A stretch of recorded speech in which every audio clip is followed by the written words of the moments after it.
Bonjour à tous. Eh bien, voici le moment de parler de la marque employeur, qui est un sujet forcément très à la page et d'actualité par rapport aux difficultés que rencontrent les entreprises à recruter des salariés, à fidéliser les salariés, et donc à permettre que ces salariés dans l'entreprise soient choyés. Nous vous proposons maintenant avec Majesco une petite vidéo qui est issue d'un webinaire qui a été animé en partenariat avec la CAPEB, qui est le syndicat du bâtiment, et qui concerne de nombreuses petites entreprises dans le secteur du bâtiment. Alors vous allez pouvoir voir au travers de cette vidéo quelques conseils donnés par Lydie, qui fait partie de Majesco et qui va essayer de synthétiser des idées fondamentales sur cette thématique de la marque employeur et d'attirer des talents. Et puis, pour rappel, sachez que si vous êtes dans le bâtiment, Majesco est référencé pour pouvoir vous accompagner via un financement de Constructis, l'OPCO du bâtiment, et qui permet d'avoir dans votre entreprise une intervention entièrement prise en charge, vous permettant de savoir comment développer la marque employeur, mais pas seulement tout ce qui concerne, on va dire, la partie RH et coaching de votre entreprise. Voilà, je vous souhaite un bon visionnage et puis je vous dis à très bientôt. N'hésitez pas à nous contacter si vous avez besoin de plus de renseignements.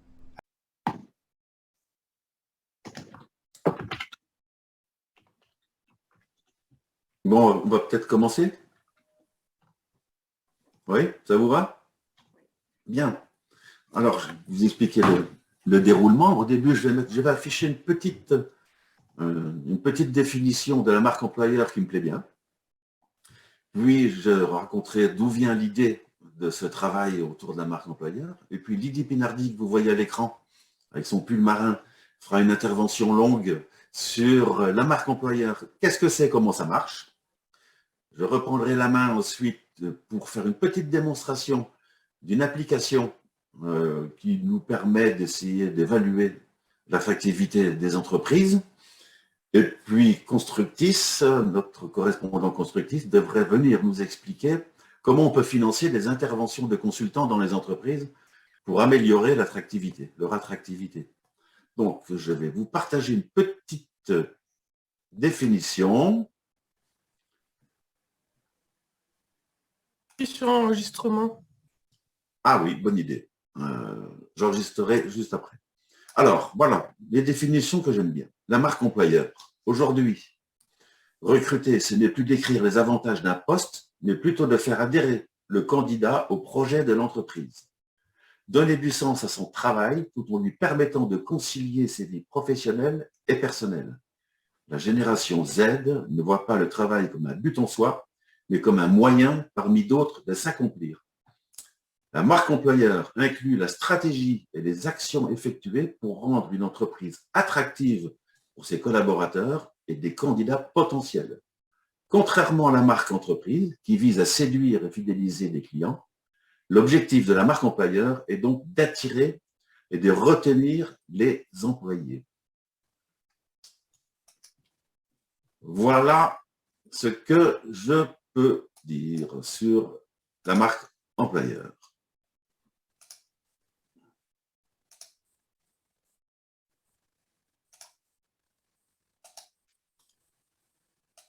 Alors, il va falloir que j'ai encore fait une bêtise. Bon.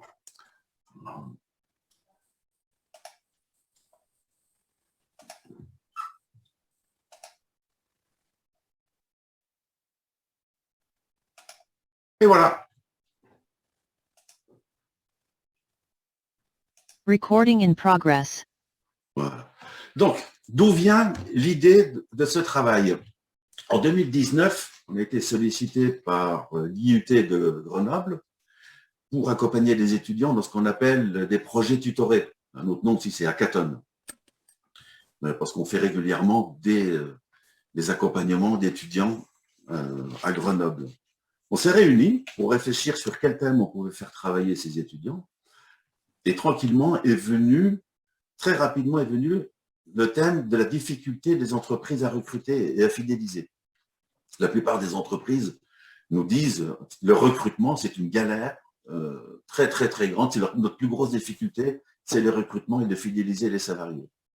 Mais on connaît aussi des entreprises qui n'ont aucune difficulté de recrutement et de fidélisation. Elles sont moins nombreuses, bien entendu. Donc, on s'est posé la question, mais pourquoi ces entreprises n'ont pas ces difficultés-là?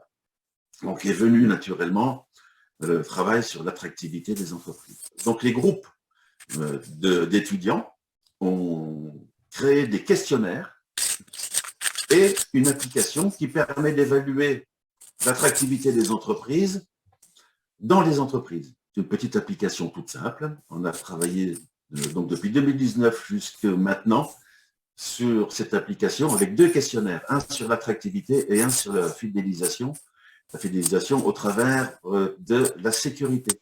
On fera une petite démo tout à l'heure. Voilà, donc on a travaillé beaucoup, ça a très très bien fonctionné. Les étudiants ont fait un boulot assez remarquable. Alors c'est du travail d'étudiant, c'est pas du travail de grands professionnels. Et vous verrez, c'est assez efficace, à mon avis. Alors, le but du jeu, bien entendu, c'est de faire une espèce d'évaluation d'attractivité des entreprises, de faire des préconisations, mais ça ne suffit pas. Il faudra qu'on puisse être capable d'accompagner les entreprises concrètement pour qu'elles puissent améliorer leur attractivité.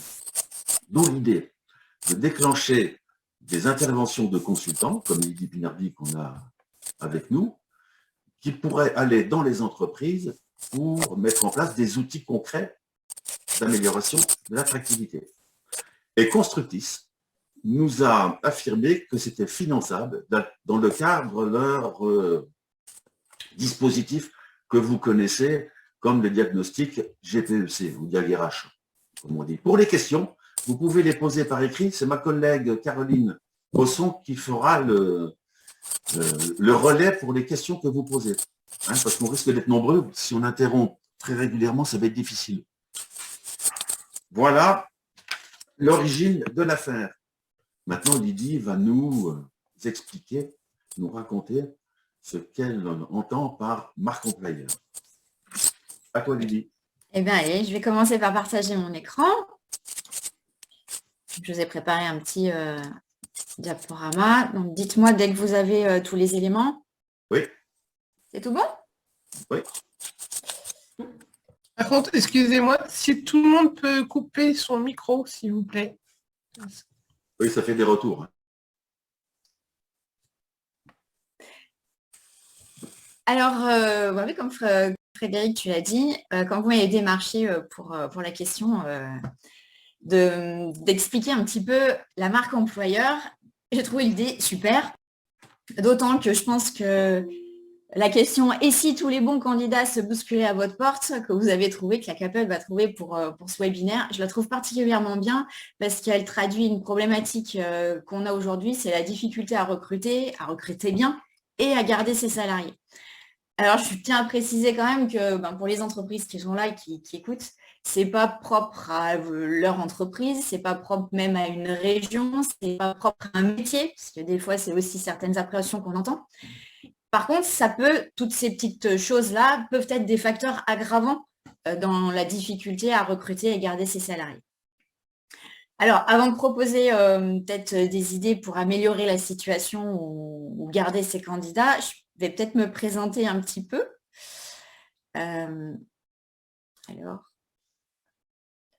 Alors, qui je suis? Alors, Lydie Pinardi de l'entreprise Majesco. On a des activités d'accompagnement, de formation et on associe également d'auteurs. Alors, ça fait 15 ans qu'on est en activité, donc on a accompagné quand même 500 entreprises. Et le fait qu'on soit en partenariat avec la CAPEB depuis de nombreuses années fait qu'on connaît très bien le secteur aussi du bâtiment. Alors, nos domaines avec mon associé sont très différents. Pour ma part, c'est l'organisation, la communication interne-externe, les ressources humaines, et puis mon associé plus sur la gestion, finance, stratégie, et tous les deux dans le développement personnel et la posture dans le cadre professionnel. J'ai affiché les valeurs, parce que pour nous, c'est très important, et je vais en parler également dans la marque employeur. Les valeurs de Majesco, c'est le respect, l'implication et l'amélioration continue. Alors, tout ça, notre entreprise Elle collabore avec la CAPEB et la CAPEB Isère et on est très sensible aux problématiques RH, particulièrement liées au bâtiment. Et c'est pour ça qu'on a voulu, avec Frédéric, partager quelques idées qui pourraient aider les entreprises pour recruter bien, pas seulement recruter, mais recruter bien et pour longtemps si possible. Alors du coup, allez, on rentre dans le sujet sur la marque employeur. Pourquoi ce thème? Déjà, c'est histoire de vous motiver, c'est pas pour vous plomber le moral, c'est pour motiver. On entend parler de pénurie de candidats, de pénurie de compétences. Certains me disent aussi qu'il y a un turnover des salariés qu'ils n'avaient jamais vu jusqu'à présent. Et on entend aussi le métier est moins attractif. Alors, tout ça, ça fait un contexte qui est un peu difficile et pour lequel j'entends beaucoup dire j'arrive pas à recruter, je trouve personne, même les bons apprentis sont difficiles à trouver. Donc, dans ce contexte-là, comment on peut faire pour adopter une conduite différente puisque le contexte est différent? Aujourd'hui, le marché de l'emploi a changé, qu'est-ce qu'on peut faire? Alors, je vous propose une petite citation d'Albert Einstein, pour commencer, qui dit « Aucun problème, là, devant nous, ne peut être résolu en restant au niveau de conscience qui a généré le problème. » Alors, autrement dit, la situation aujourd'hui, le marché de l'emploi est tel qu'il est. Si on continue de faire comme on a toujours fait, on va continuer d'avoir la même situation. C'est une invitation là à essayer de prendre du recul, à essayer de voir les choses sous un angle différent pour essayer de trouver des solutions différentes, d'agir différemment et enfin de trouver une solution qui est adaptée à ce nouveau contexte. Alors du coup, forcément, je vais vous proposer de parler de la marque employeur pour vous offrir ce nouveau regard, ce point de vue différent et essayer que vous trouviez, que les entreprises puissent trouver une solution face à cette problématique. Alors, si on devait parler de la marque employeur, d'où ça vient cette idée-là de marque employeur? Il y en a qui en ont peut-être entendu parler, d'autres pas du tout. En fait, ça vient de deux concepts qui existaient déjà au sein de l'entreprise, le concept marketing, le concept de communication au sein de l'entreprise. Et on s'est dit, mais tiens, si on le mettait au service des humains, parce que dans les années 90, on s'est quand même réalisé, il était temps, que les humains, les salariés, c'était un capital immatériel. C'était un atout concurrentiel pour une entreprise. Donc, il fallait le valoriser. Il fallait attirer les bonnes personnes, les bons salariés, pour que cette entreprise soit plus performante. Et on s'est dit, on a tout ce qu'il fait. Nous, on sait faire attirer les gens. Avec les clients, on sait faire. On a déjà développé le marketing, on a développé la communication. On va utiliser les outils du marketing et de la communication au sein de l'entreprise, mais à ce moment-là, dans le domaine RH. Donc, on a associé le marketing, la communication, les ressources humaines, le RH, pour créer le concept de la marque employeur qui tourne autour de l'atout concurrentiel que sont les salariés et attirer ainsi des éléments qui vont permettre de rendre l'entreprise plus performante. Alors, pourquoi le mot marque? Pourquoi ce terme-là de marque? Parce que c'est associé à une marque qu'on peut trouver dans le commerce. C'est une façon d'identifier une entreprise et un produit, de différencier, et derrière, il y a toute une promesse, toute une image qu'on a derrière une marque. C'est pareil.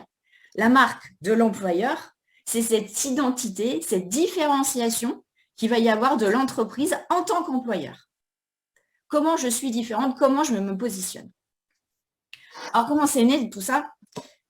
C'est un rapide historique, mais c'est surtout pour comprendre le contexte de la marque employeur. Ça a été inventé dans les années 90 parce qu'on voulait, les entreprises et les employeurs voulaient se distinguer des concurrents, attirer les talents, alors je reviendrai sur ce terme de talent, et fidéliser les talents, donc les salariés. 3 choses qu'ils voulaient faire. Sauf que quand on était dans son petit coin en tant qu'employeur, tout allait très bien. Mais dans les années 90, l'utilisation d'Internet s'est tellement développée que les communications allaient beaucoup plus loin. Alors, on peut se dire, et alors, où est le problème? Le danger pour l'entreprise, c'est que finalement, tout finissait par se savoir, par se dire, et ça s'est encore amplifié, parce que dans les années alors 95, mais plutôt 2000, les réseaux sociaux ont complètement envahi le monde, et encore plus de nos jours. Et l'entreprise, quoi qu'elle fasse, quoi qu'elle agisse, eh ben, tout finissait par se savoir. Si elle pouvait dire, nous, on fait de la qualité, nous, on a un savoir-faire, nous, on prend soin de nos salariés. Mais si cette promesse-là n'était pas en adéquation avec la réalité, ben, les gens allaient le dire. Les salariés allaient en parler dans les réseaux sociaux. Et ça pouvait ternir l'image de l'employeur. Donc, du coup, il y a une véritable prise de conscience des entreprises de se dire, oula, mais il faut que je maîtrise mon image, il faut que je fasse quelque chose, il faut que qui je suis, il faut que je le communique. Et c'est comme ça qu'a démarré vraiment ce concept de rappel avec à la fois le RH, bien sûr, qui est au centre, et puis également le marketing et la communication. Parce qu'on a bien compris à cette époque-là que les meilleurs ambassadeurs de l'entreprise, c'était des collaborateurs et des salariés qui étaient satisfaits. C'est eux qui allaient parler en mieux et qui allaient pouvoir recruter de façon directe ou indirecte. Alors maintenant que vous savez ça, je vais aller un petit peu plus loin et parler un petit peu de la définition. Alors comme je le disais à Frédéric juste avant, il n'y a pas une définition de la marque employeur. Il y a des définitions de la marque employeur. Je vous en propose une que j'ai cherché à simplifier au maximum. Le but, c'est de poser le contexte de ce dont on va parler. Alors, c'est la mise en cohérence de toutes les expressions employeurs de l'entreprise, de tout ce qu'elle fait en tant qu'employeur, que ce soit en interne ou en externe. Et tout ça au nom de la performance économique. Alors, pourquoi j'ai mis performance économique en gros? Parce que le but, c'est pas... la marque employeur, c'est pas juste de faire un petit cocon douillet aux salariés, de tout penser pour les salariés et d'en oublier l'entreprise. C'est pas du tout ça. Le but, c'est une approche qui est très globale, qui met certes le salarié au centre de la réflexion, mais dans le but quand même de la performance économique de l'entreprise. Il se sent bien, il va bien travailler et on avance tous dans la même direction. Alors bon, là c'est du blabla, je vais essayer de vous le mettre avec un visuel, un diagramme qui rendra un petit peu plus parlant cette définition. La marque employeur, elle va toucher tant à la réputation de l'entreprise, à ses valeurs, à son organisation, à la communication et à l'épanouissement des salariés. Tout ça pour que ce soit cohérent les uns avec les autres, en interne, au sein de l'entreprise, à l'extérieur de l'entreprise, dans le but d'avancer, de faire avancer l'entreprise et d'être performant. Et si on va un petit peu plus loin, dans cette définition de la marque employeur, il y a plein de petits concepts qui sont associés, qui encouragent d'ailleurs à l'auto-analyse. C'est d'ailleurs la première grande phase de la marque employeur, et d'ailleurs l'outil dont va parler Frédéric après, c'est exactement ça, c'est pour encourager, pour cadrer un petit peu cette réflexion-là. Cette réflexion qui tourne autour de la culture de l'entreprise, c'est-à-dire des éléments tangibles qui sont communs au sein de l'entreprise. Ça peut être un code vestimentaire, ça peut être des horaires, mais il y a tellement de choses qui font partie de la culture. Des valeurs qui sont communes, des croyances communes. Alors, par croyance, ce que j'entends, c'est des choses qu'on prend pour acquis, qui sont des sortes de vérités au sein de l'entreprise, qui ne sont pas des vérités, en fait, pour tout le monde. Donc là, ça fait partie de la culture de l'entreprise. Et puis, il y a aussi les valeurs, qui sont très importantes. Quelles sont les valeurs de l'entreprise? Celles qui sont déclarées, celles qui sont apparentes, celles qui sont opérationnelles, c'est-à-dire que dans leur façon de travailler, l'entreprise, elle émet des valeurs qui lui sont propres. C'est ce qui va faire qu'elle est elle. C'est un employeur comme ça, à part entière. Donc ces valeurs-là sont capitales pour l'entreprise à connaître et à valoriser. Donc déjà, là, on est dans la phase de réflexion. Il y a aussi l'identité, on peut appeler ça aussi l'ADN de l'employeur, et l'image qu'elle donne, l'image qu'elle veut donner. Toute cette réflexion-là sur cette auto-analyse sur qui l'entreprise est, c'est un des fondamentaux de la marque employeur, d'arriver à savoir qui on est. Alors, je vais commencer à parler un petit peu des outils qu'on peut développer. Et là, j'en donne un Vous aurez ce petit logo là avec les outils que je donnerai régulièrement. C'est soit des petits conseils, soit des astuces de la marque employeur à développer au sein de l'entreprise. Alors, comment vous pouvez faire? Eh bien, vous pouvez déjà demander à vos salariés. Alors, pour vous, quelles sont les valeurs de notre entreprise? Vous orientez pas? Vous posez la question. Vous attendez de voir qu'est-ce qu'ils vont vous dire. Est-ce que les valeurs, les qualités de l'entreprise vont être les mêmes que celles du dirigeant? Ou pas? Il y a autre chose qui va émerger. Ça peut être aussi de leur demander 3 adjectifs qui qualifieraient l'entreprise ou son travail.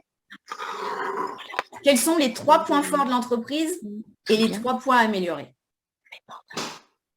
Ce sont des petites questions à poser aux salariés qui peuvent permettre d'identifier déjà comment on se situe en tant qu'employeur. Alors là encore, le but, c'est pas de se faire caresser dans le sens du poil. C'est pas d'entendre des jolies choses. C'est d'entendre en fait la réalité. Et c'est cette réalité-là qui va vous permettre et qui va nous permettre, en tant qu'entreprise, de nous améliorer. D'aller chercher en fait le véritable ressenti des personnes et pas ce qu'on a envie d'entendre. Et c'est là la clé de la réussite en matière de marque employeur. Alors, quand il s'agit de parler de la marque employeur, je pourrais tenir beaucoup plus longtemps. Je vous rassure, je vais quand même me cadrer un minimum, mais j'ai choisi d'aborder la marque employeur sur 3 grandes étapes et sur un domaine en particulier. Je me suis attardée sur le domaine RH. C'est un choix de ma part, mais il faut savoir que la marque employeur, c'est bien plus vaste que ce que je vais vous parler aujourd'hui. Alors, ce dont je vais vous parler, c'est de 3 étapes de la marque employeur dans son aspect ressources humaines. L'humain est au centre de la réflexion, certes, mais quand est-ce que la marque employeur, on l'utilise? Alors, les personnes qui ont entendu parler recrutement, on attire les bons candidats, c'est ça la marque employeur. C'est d'attirer les bonnes personnes. Alors, est-ce que c'est juste ça? Est-ce que c'est juste on attire, on fait des belles promesses, quelque part on se fait beau, puis une fois qu'on a ferré le bon candidat, bah, c'est fini? C'est terminé? Ben, non, la marque employeur, elle a une vision quand même beaucoup plus globale au-delà du recrutement. Le recrutement en fait bien partie. C'est une phase importante, mais pas que. En plus du recrutement, et Frédéric en a parlé, il y a la fidélisation des salariés et des bons salariés. Et également, quelque chose auquel on ne pense pas forcément, c'est l'accompagnement du départ du salarié. Ça va en fait jusqu'au bout. C'est pour ça qu'il y a 3 étapes. Le recrutement, la fidélisation, jusqu'au départ. Alors, je vous propose de voir concrètement ces 3 étapes. On va commencer par toute première, le recrutement. C'est le cœur un peu du sujet. Il faut avouer qu'aujourd'hui, on entend tellement parler de problèmes de recrutement. Alors, allons-y. Toute première, il y aura le petit chiffre en haut, alors, sur votre écran, en haut à droite, qui montre ces 3 étapes où on en est. Alors, tout d'abord, attirer les candidats. Alors, pourquoi c'est une phase qui est super importante? Parce que c'est un lourd investissement et en temps et en énergie. Et si on n'arrive pas à recruter le bon candidat et qu'il faut recommencer, on a vraiment l'impression, et ce n'est pas qu'une impression, qu'on perd du temps et de l'argent. Donc, comment on peut faire? C'est la mission historique de la marque employeur, c'est ce recrutement-là. Alors, on va chercher à attirer les bons candidats. Et là, premier gros effort, il va falloir arrêter de penser comme nous. De se dire comment moi j'ai envie d'être attiré? Non. Comment mes candidats ont envie d'être attirés? Alors peut-être que, je ne sais pas, de ceux qui sont là, de quelle génération faites-vous partie? Alors si vous êtes né entre 1960 et 79, vous faites partie de la génération X. Alors, il y a peut-être, je ne sais pas, qui sont nés entre 46 et 59. Là, on va parler des baby boomers. Oui, force à toi, Frédéric. Eh bien, les baby boomers ou la génération X ne va pas penser, ne va pas fonctionner, ne va pas être, je veux dire, ne va pas se situer, ne va pas chercher les infos, ne va pas penser de la même façon qu'une génération Y ou une génération Z. Et potentiellement, les candidats des entreprises, ce sera plutôt une génération Y ou Z, c'est-à-dire nés entre 80 et 95 pour la génération Y, ou nés après 95 pour la génération Z. Alors concrètement, ça veut dire quoi? Qu'est-ce qu'ils ont de si spécifique, de si spécial, ces générations-là? Eh bien, par exemple, où sont-ils? Alors la question, ce que je veux dire, c'est comment on peut les atteindre, ces gens-là? Alors on dit que c'est des digital natives pour la génération Y. Ça veut dire que c'est des technophiles, c'est une génération Internet, ils ont grandi avec, messagerie instantanée, ils aiment, et le réseau social qu'ils apprécient, c'est Facebook. Par contre, la génération Z, elle a des similitudes, mais elle a aussi ses petites particularités. Elle, c'est social native. Ça veut dire que c'est génération des réseaux sociaux, à fond. Mais réseaux sociaux discrets, éphémères. On n'est plus vraiment sur du Facebook. C'est génération smartphone. Donc, c'est des zappeurs. Ils sont surinformés et ils adorent le fait que ce soit immédiat, de zapper d'une info à l'autre, ça va vite. Ça leur plaît. Et puis, qu'est-ce qu'ils aiment? Alors, la génération Y, elle est consommatrice de SMS, de vidéos, d'images. Elle les absorbe, si vous voulez. Alors que la génération Z, elle aime les images, elle aime les vidéos, mais elle aime aussi les créer. Alors, je vous dis tout ça, c'est dans un but bien précis, c'est comment l'entreprise va pouvoir attirer ces profils-là. Ne plus penser comme le dirigeant pense, comme lui, il a fonctionné, mais vraiment comme ces candidats-là, génération Y et Z, va fonctionner. Et enfin, quelles sont leurs valeurs? Là aussi, c'est peut-être pas tout à fait la même chose. Ils sont très préoccupés par le statut social, la génération Y, et ils ont envie d'avoir un impact positif sur la planète. Et la génération encore plus jeune, eux, ils ont un grand sens des valeurs et de l'éthique. Ils ont besoin de donner du sens à leur existence. Alors évidemment, on va me dire, je l'entends déjà, là, même si les micros sont coupés, je vous entends dire, oui, mais ce sont des généralités. Oui, ce sont des généralités. Oui, vous aurez sûrement des cas de personnes qui sont nées dans cette phase-là et qui ne fonctionnent pas comme ça. Oui, mais d'une façon générale, c'est le principe d'une généralité, vous aurez plus de chances d'attirer un candidat de la génération Y en essayant de vous adapter à son fonctionnement. Alors là, je vous ai parlé d'une généralité, de ce qu'ils aimaient. Maintenant, qu'est-ce que ça modifie pour les entreprises? Qu'est-ce que ça veut dire pour l'entreprise? Alors, je vous propose quelques outils, des petites astuces pour attirer les candidats dans cette phase de recrutement. Déjà, votre site Internet. Est-ce que dans votre site Internet, vous parlez des recrutements que vous faites? Quitte à avoir carrément une page dédiée à ces recrutements, au profil que vous cherchez. Une page spécifique, alors souvent on l'appelle la page carrière, avec une présentation attractive. Quand je dis attractive, ce n'est pas un gros pavé avec plein de lignes tout écrit qui raconte l'entreprise. Okay. Non, si on veut attirer les candidats nouvelle génération, c'est d'avoir une présentation en image ou en vidéo de votre entreprise. Ça va mieux leur parler. Ils vont plus facilement cliquer dessus pour savoir qui vous êtes. Et puis évidemment, il y a la présence sur les réseaux sociaux. Alors on voit quand même de plus en plus d'entreprises qui sont présentes sur Facebook. Donc super, c'est génial parce que ça touche toute une catégorie de personnes et c'est une première démarche. Alors il faut savoir que les jeunes générations, ils ne sont pas sur Facebook, ils ne connaissent pas forcément, ils ne sont même pas forcément inscrits. Ils ont même osé dire que c'était pour les vieux. Donc, vous pouvez peut-être essayer de réfléchir à comment être attractif, même si c'est que sur Facebook, ou alors peut-être développer sur d'autres réseaux sociaux. Il y en a de plus en plus qui sont sur Instagram, d'entreprises du bâtiment qui postent aussi des choses sur Instagram. Pourquoi pas? Est-ce que ce n'est pas un axe à envisager, surtout si vous avez des visuels intéressants à proposer? Et même si c'est sur d'autres réseaux sociaux, pourquoi ne pas développer des contenus attrayants? Des vidéos, des images, plus que du blabla.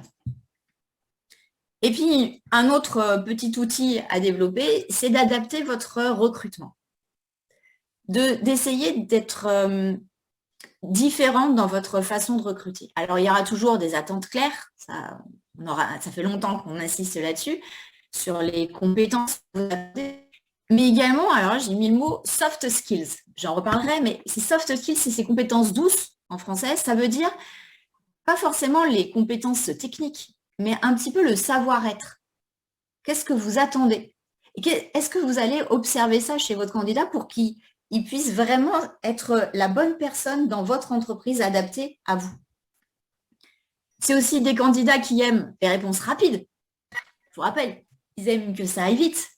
Donc, voilà, il faut être rapide si vous avez un CV ou si vous obtenez un contact, rapide dans l'échange, rencontre physique, évidemment. Mais là, ce que je voulais vous parler surtout, c'est de l'originalité de l'approche.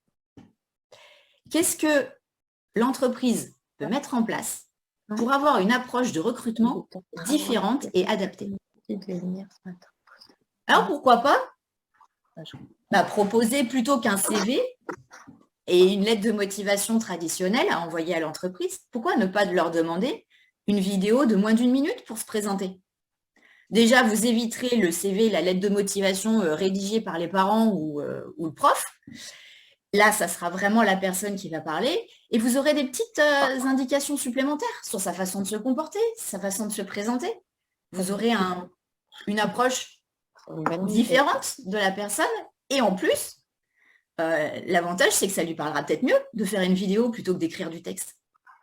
Alors, c'est une idée.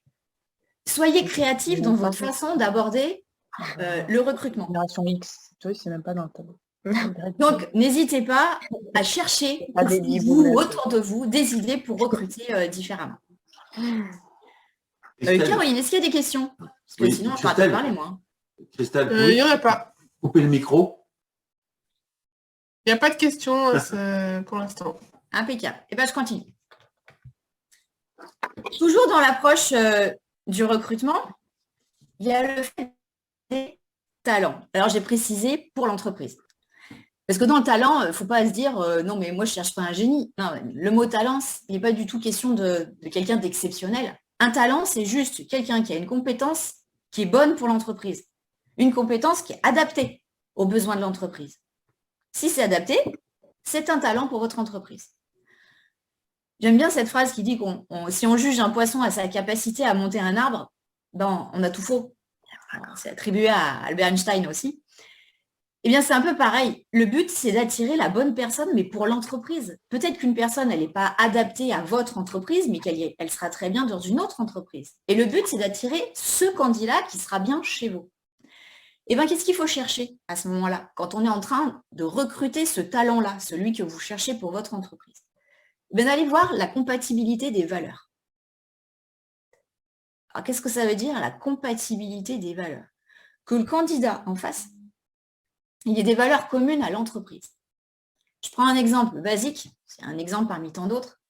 Vous imaginez une entreprise qui veut absolument du travail avec des finitions bien faites, qui prend le temps, parce que vraiment c'est l'âme de l'entreprise, c'est des finitions parfaites, et qui va recruter un candidat, il est super, lui, il tabasse, il fait du travail à une vitesse, c'est du jamais vu. Très bien, mais peut-être que ce n'est pas le candidat adapté à cette entreprise-là, à votre entreprise. Peut-être que ça sera très bien dans une entreprise qui aura l'habitude et qui, dans les valeurs, c'est de travailler vite, c'est d'enchaîner et d'intervenir rapidement, et pas forcément dans les finitions. Donc, d'aller vérifier la compatibilité des valeurs quand on est en phase de recrutement, c'est capital. D'arriver aussi à définir quelle est notre culture de l'entreprise, d'arriver à en parler à ce moment-là du recrutement, pour attirer aussi des personnes sur lesquelles il y a une compatibilité de culture. Je rappelle aussi que c'est des générations, je vous ai dit, qui aiment bien zapper, qui aiment bien bouger, qui aiment bien apprendre. Parler de la possibilité de faire des formations. Ça veut dire que même s'ils restent au sein de l'entreprise, s'il y a des formations qui sont possibles, ils vont pouvoir évoluer, apprendre. C'est une façon de bouger un petit peu en interne. Évidemment, il y a un convivial et bienveillant, même en phase de recrutement. On n'a pas encore signé, hein. Mais cet accueil-là, convivial et bienveillant, est capital pour recruter les bons talents et pas pour les faire fuir. Je pense aussi à la rencontre avec le chef d'équipe, en tout cas avec celui qui va peut-être le chapeauter dans un premier temps ou celui avec qui il va collaborer. c'est de plus en plus important pour les nouvelles générations. L'ambiance de travail est donnée comme point plus important que le salaire pour ces générations-là. Ça nous échappe peut-être, mais en tout cas, pour eux, c'est un point capital. Et enfin, la visite des locaux. Voilà. C'est des petites idées qui ont des degrés d'importance qui sont différentes, mais qui peuvent contribuer à recruter le talent. Alors le but, on est dans un jeu de séduction, on ne va pas se mentir, mais le but, c'est d'être honnête. Le but, c'est pas d'enjoliver les choses. C'est d'arriver à savoir qui on est, qui est l'entreprise, pour le montrer de façon attractive, pour en parler et attirer la bonne personne. Mais toujours dans l'honnêteté. Ce n'est pas des promesses en l'air. Parce qu'on est bien d'accord, sinon ça serait qu'éphémère. Il rentrerait dans l'entreprise et puis finirait par partir. Donc, savoir qui on est et recruter en expliquant qui on est dans l'entreprise pour attirer le bon candidat. Alors, en outils concrets autour de cette phase-là, qu'est-ce qu'il peut y avoir? Alors, j'ai pensé à trois outils en particulier. La traditionnelle fiche de poste, qu'on connaît très bien, qui est quand même largement utilisée, mais qu'on peut développer. Souvent, on pense au descriptif du poste, aux missions, mais on peut, alors, aux expériences, diplômes, mais on peut parler également de ces valeurs qu'on attend. Qu'est-ce qu'on attend chez le candidat, dans le savoir-être, dans son comportement? Et d'arriver à poser une réflexion déjà dessus et sur la fiche de poste. Il y a des postes qui méritent des compétences, des soft skills qui sont différentes. Ça fait partie de cette réflexion de la marque employeur sur des compétences, on va dire, qui nous sauteraient peut-être moins aux yeux que des compétences techniques, purement techniques. Et puis, la fiche d'entretien d'embauche. Alors, celle-là, elle me tient un petit peu à cœur, parce que je me suis rendu compte que beaucoup d'entretiens d'embauche qui étaient réalisés surtout dans des petites structures, on y allait un petit peu au feeling. On va le recevoir et puis ça va le faire. Il n'y avait pas forcément de cadre sur cet échange-là. Alors qu'en fait, il faut imaginer qu'il y en a il y a même des masseurs qui concernent les ressources humaines pour apprendre aussi comment se comporter en phase de recrutement, quelles questions poser, pour analyser les profils et savoir s'il est adapté à l'entreprise. C'est un métier. Alors, on ne peut pas tous devenir excellents dans tous les métiers de l'entreprise, mais il y a des choses à apprendre et en tout cas une réflexion à mener en amont, avant ces entretiens d'embauche, pour savoir qu'est-ce que je vais demander, qu'est-ce que je vais poser comme question. À titre d'exemple, j'ai assisté un jour à un entretien et le chef d'entreprise qui demande au candidat, alors est-ce que c'est important pour toi la ponctualité? Évidemment, le candidat, il a répondu, ah bah oui, c'est très important la ponctualité, oui, d'être de là à l'heure pour pouvoir partir sur le chantier à l'heure. Le candidat, il a juste senti ce qu'il fallait dire. Mais du coup, le recruteur, le chef d'entreprise en l'occurrence, il n'a pas réussi à percevoir qu'est-ce qui était important pour la personne. La fiche d'entretien d'embauche permet de s'autodiscipliner sur les questions qu'on veut poser, d'y réfléchir pour poser des questions le plus ouvertes possible pour arriver à analyser un petit peu le profil de la personne qui est en face de nous. Donc, quelles questions on veut poser? Quels sont les points qu'on veut aborder avec le candidat? En fait, c'est un plan de l'entretien. Ce n'est pas tout cadré, il ne s'agit pas de lire, juste des petits mots, des petites phrases, des questions qu'on veut poser qui vont permettre de recruter les talents, d'être efficace en fait en phase de recrutement. Et enfin, il y a tout un travail sur les annonces à faire. Je ne m'attarde pas là-dessus, mais de savoir comment on veut présenter l'entreprise de façon factuelle, mais aussi ses valeurs, quels sont les points essentiels du poste, évidemment, et toujours en étant à la fois dans la réalité, donc des points qui sont réels et attractifs. C'est là où on reconnecte avec le marketing et la communication, c'est-à-dire qu'on cherche quand même à être dans la réalité, pas de promesses abusives, mais attractifs également. Petit point supplémentaire sur les stagiaires ou les apprentis. Alors, il ne s'agit pas d'un sous-recrutement. Ce n'est pas parce que c'est un apprenti qu'on va bâcler ça vite fait et c'est moins important. Pour ceux qui ont eu des bons apprentis, et encore peut-être plus ceux qui ont eu des apprentis qui ne correspondaient pas à l'entreprise, ça peut faire la différence au sein d'une équipe et au sein d'une entreprise. Donc de la même façon, le recrutement d'un apprenti ou d'un stagiaire, il faut y mettre aussi du cœur et une vraie réflexion, en sachant que c'est un vivier de recrutement. Un bon apprenti, c'est peut-être un de vos futurs salariés, je vous l'espère, si c'est un bon. Donc, il y a peut-être quelque chose à faire pour attirer les meilleurs apprentis. Alors, il y a aussi tout un travail de réflexion sur le recrutement, de la même façon qu'on l'a vu pour les salariés, ça c'est similaire, une véritable réflexion, des bonnes questions à poser. Il y a aussi sensibiliser l'équipe.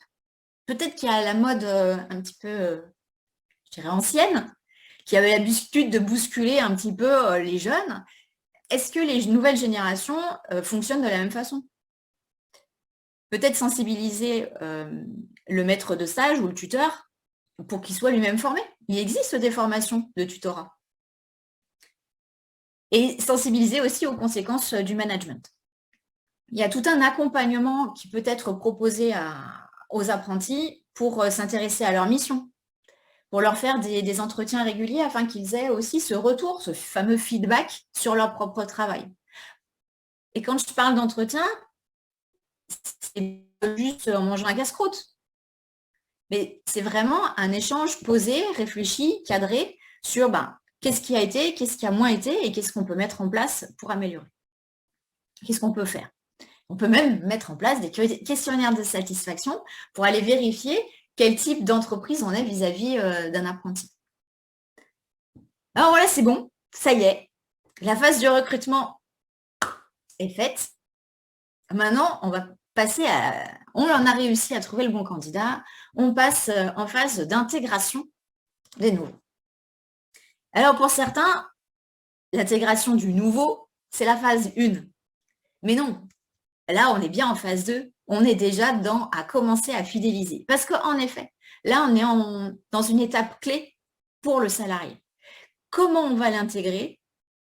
Eh bien, c'est ça la première impression qu'on va faire au salarié qui peut entraîner un impact sur sa motivation, aujourd'hui et future, un impact sur son engagement vis-à-vis de l'entreprise. On est toujours en période d'essai, il faut le rappeler.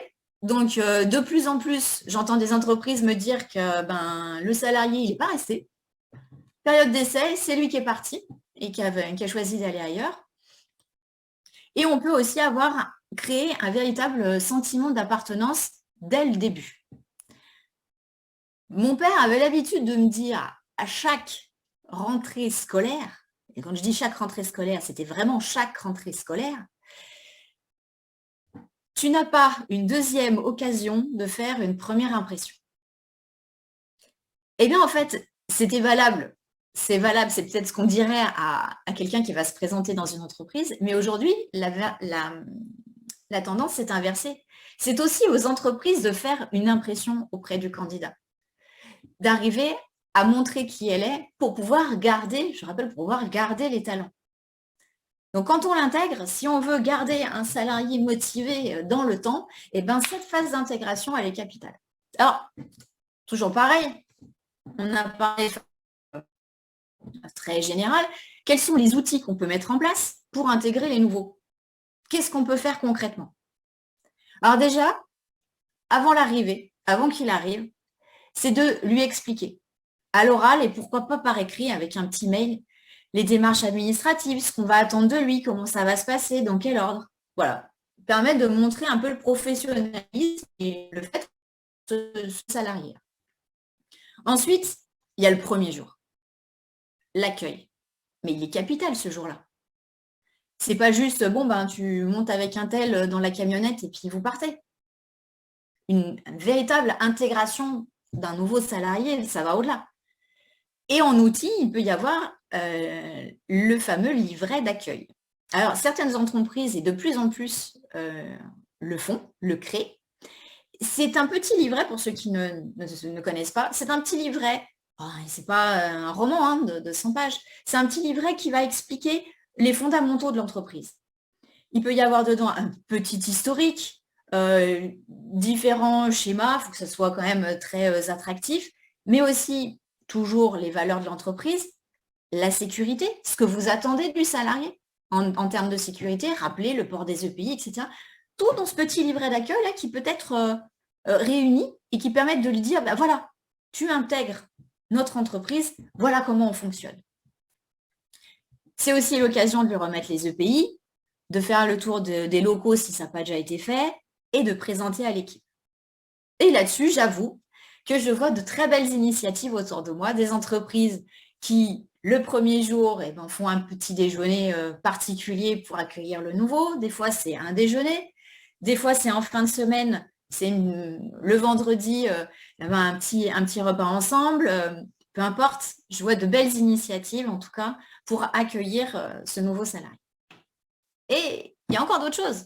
Tout au long de la période d'essai, il va y avoir des choses qui sont mises en place, comme un tutorat, par exemple. Un parrainage, appelez-le comme vous souhaitez, c'est-à-dire une personne référente au sein de l'entreprise. Si tu as une question, tu t'interroges sur quoi que ce soit, tu peux aller voir un tel. Une personne référente qui va un petit peu l'accompagner dans ses débuts. Dans cette période d'essai, c'est plutôt le bienvenu. Et puis aussi, faire des points réguliers.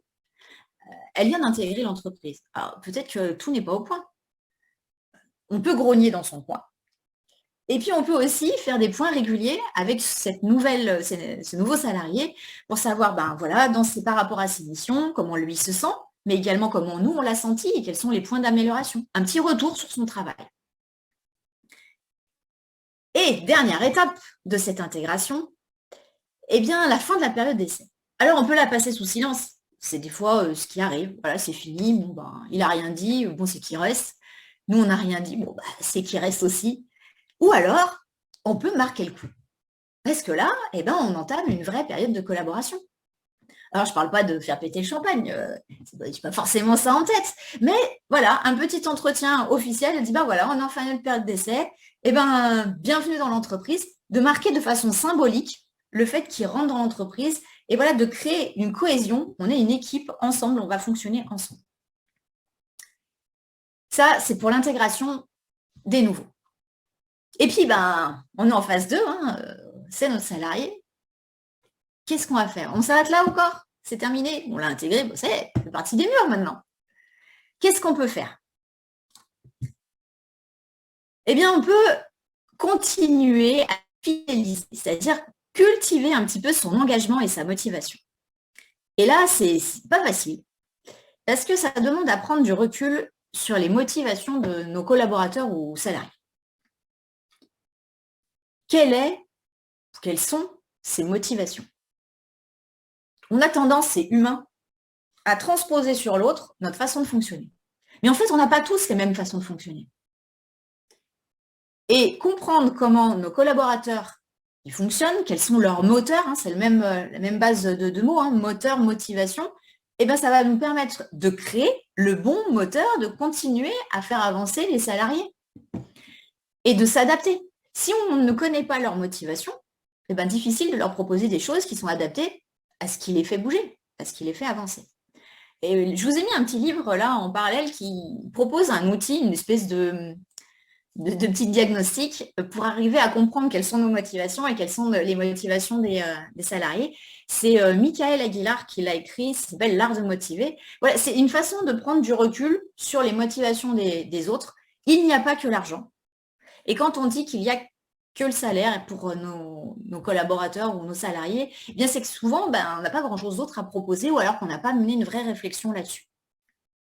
Donc, comprendre les motivations de nos collaborateurs, de nos salariés, c'est capital pour pouvoir ensuite s'adapter à leurs besoins et leur offrir, améliorer la qualité de travail, oui, mais en fonction de ce qu'ils attendent. Et puis de communiquer régulièrement. Alors, qu'est-ce que j'entends par communiquer régulièrement? Parce que tout le monde me dit, non, mais on communique.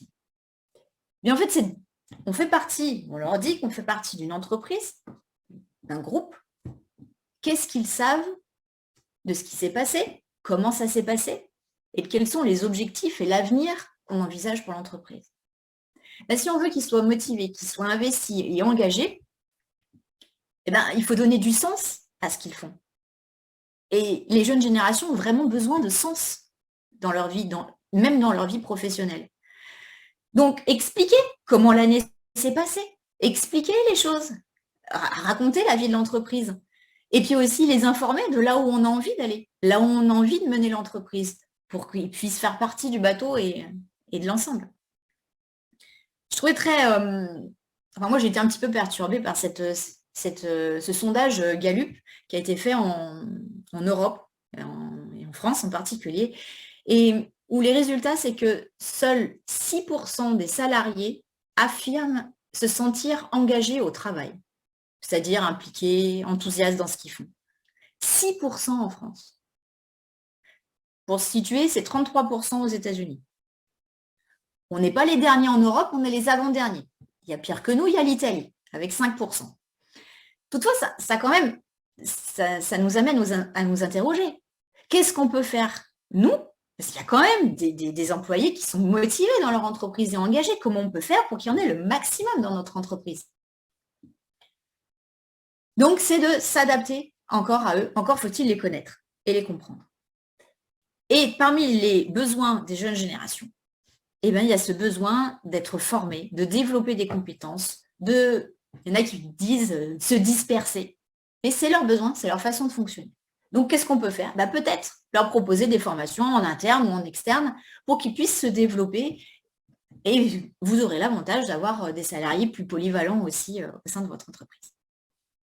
Alors, les outils pour la fidélisation, qu'est-ce que ça? Alors, il y a le fameux entretien annuel, qui n'est pas obligatoire. Celui-là, il n'est pas obligatoire. Il vous permet de poser les choses en fonction de ce que vous avez envie de dire. Mais il y a aussi l'entretien professionnel. Celui-là, il est obligatoire, normalement. Et pendant cet entretien professionnel, vous devez aborder 2 points, la formation et l'évolution de la personne au sein de l'entreprise. Alors, j'ai mis un petit document parce qu'à côté, c'est pareil, tout se prépare, que ce soit l'entretien annuel ou que ce soit l'entretien professionnel. Pour qu'il soit vraiment efficace, qu'il atteigne son but, il faut le préparer. Quelles questions on va poser et d'en parler. Quitte à soumettre une liste de questions aux salariés en lui disant, voilà, on va aborder ça, ça et ça et ça, réfléchis de ton côté, puis on en parle après. Et puis du coup, l'entretien est plus efficace, on va plus au fond et au but des choses, et ensuite, il y a un petit compte-rendu qui permet de cadrer un petit peu ce qui a été dit et de faire un petit point final. Alors voilà, c'est des petits outils, l'entretien annuel, l'entretien professionnel, qui permettent de fidéliser, parce qu'on va à la rencontre de son salarié. Mais il n'y a pas que ça. Il y en a d'autres. Il y a aussi le cadre de travail. Travailler sur l'ergonomie, l'organisation. Qu'est-ce qu'il peut y avoir d'autre? Les avantages sociaux, je pense à la mutuelle, une mutuelle qui répond plus qu'au minimum. Et il y a aussi des événements d'émulation professionnelle. Alors, qu'est-ce qu'on entend par là? Il faut ça laisser libre cours aussi à votre imagination. Il y a des tas de petites choses qui peuvent être mises en place pour favoriser un sentiment d'appartenance. On forme une équipe en dehors du cadre purement professionnel. Et tout ça, ça valorise un petit peu la culture d'entreprise. Alors, ça peut être une journée sportive, une sortie de cohésion, quelle qu'elle soit. Les idées ne manquent pas sur le marché.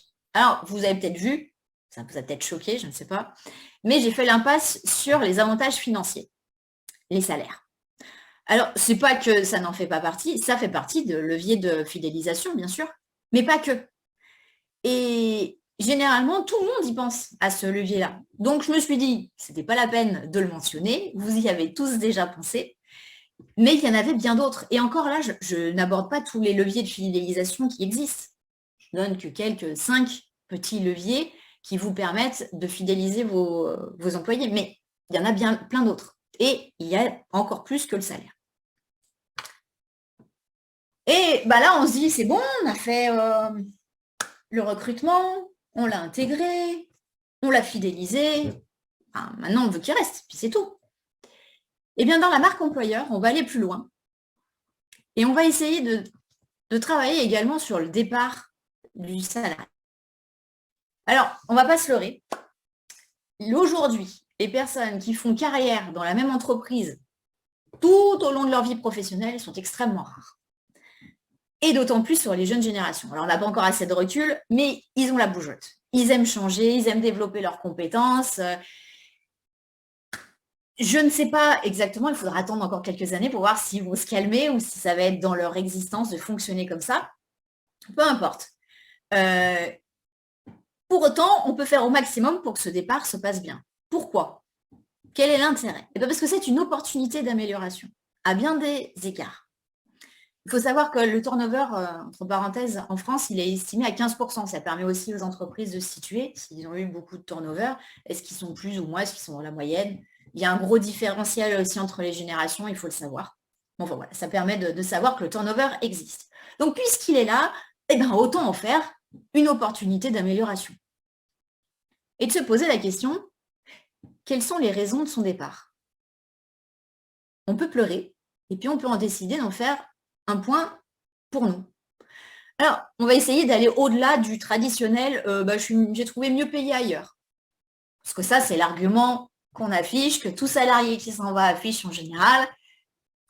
C'est l'argument qui passe partout et puis qui arrange bien tout le monde. Et bien, on va peut-être aller chercher si ce n'est pas une fausse excuse. Parce que peut-être qu'il va te parler de ça, mais c'est pour cacher d'autres raisons qui l'ont fait partir. Et là, vous avez l'opportunité d'aller savoir ce qui fait fuir vos salariés. Alors, comment on peut faire pour que ce départ se passe bien et en faire une opportunité? Eh bien, de créer un entretien de sortie. Là encore, c'est un outil. Un entretien de sortie. C'est-à-dire comprendre dans quel état d'esprit ce salarié est. Est-ce qu'on va partir sereinement? Est-ce qu'on va éviter qu'il nous fasse une mauvaise publicité en tant qu'employeur? Cet employeur-là, c'est horrible. N'y va surtout pas. Alors que si on part, on se quitte avec son salarié dans des conditions les plus saines possibles, et on peut même avoir des salariés qui s'en vont, parce qu'ils ont envie d'aller voir, découvrir autre chose, mais qui vont chercher à recruter pour être remplacés. Et donc, du coup, eh ben, il sert d'ambassadeur, il sert de recruteur aussi pour vous. Donc, même ce départ-là, c'est important qu'il se passe au mieux possible. Vous pouvez mettre en place aussi un petit questionnaire de sortie. Alors, pourquoi c'est intéressant le questionnaire de sortie? Parce que là, à ce moment-là, il n'a plus rien à perdre. Il ne risque plus rien. À ce moment-là, le salarié qui s'en va, il sera honnête. C'est là qu'il va pouvoir vous dire vraiment sur les points qui vont et les points qui ne vont pas. Il ne faut pas laisser passer cette opportunité-là. Le but de tout ça, que ce soit l'entretien de sortie, le questionnaire, le but, c'est de se séparer positivement, de garder une relation constructive, de ne pas oublier, là, potentiellement, ce salarié qui s'en va, c'est un recruteur potentiel pour vous plus tard. Il vous fait une très bonne publicité. Il sert d'ambassadeur, donc dans communication, il va communiquer pour pouvoir attirer d'autres salariés. À titre d'exemple, je suis intervenue dans une entreprise où le gérant se plaignait parce que 3 de ses salariés étaient partis en moins de 7 mois. Il était très inquiet. En plus de déstabiliser toutes les équipes et l'organisation, ça devenait vraiment inquiétant à ses yeux. Et il me dit, mais je ne comprends pas parce qu'ils m'ont tous dit qu'ils avaient trouvé parce qu'ils étaient mieux payés ailleurs, alors que j'ai l'impression d'être dans le marché. Vu qu'il s'était quitté en assez bon terme avec ces personnages, je l'ai invité à aller chercher, à les rappeler et à aller chercher à creuser un petit peu quels étaient les vrais motifs de leur départ. Et à sa grande surprise, ils ont tous, les 3, répondu, c'était parce que c'était trop désorganisé. Qu'ils n'en pouvaient plus d'aller sur un chantier, et puis d'aller sur un autre après, et puis d'être convoqués. Ils en avaient marre de l'insatisfaction des clients. Ils n'en pouvaient plus, et c'était ça qui les avait motivés à aller voir ailleurs. Ce qui est du coup une opportunité pour le gérant qui a entendu ça, de organiser pour garder les salariés et pour pouvoir aussi recruter et puis garder les suivants. Donc, le départ, s'il est là, eh bien, autant l'accueillir comme une opportunité également pour l'entreprise pour pouvoir grandir et pouvoir s'améliorer. Alors là, pour le coup, ça y est, on a fait nos 3 étapes.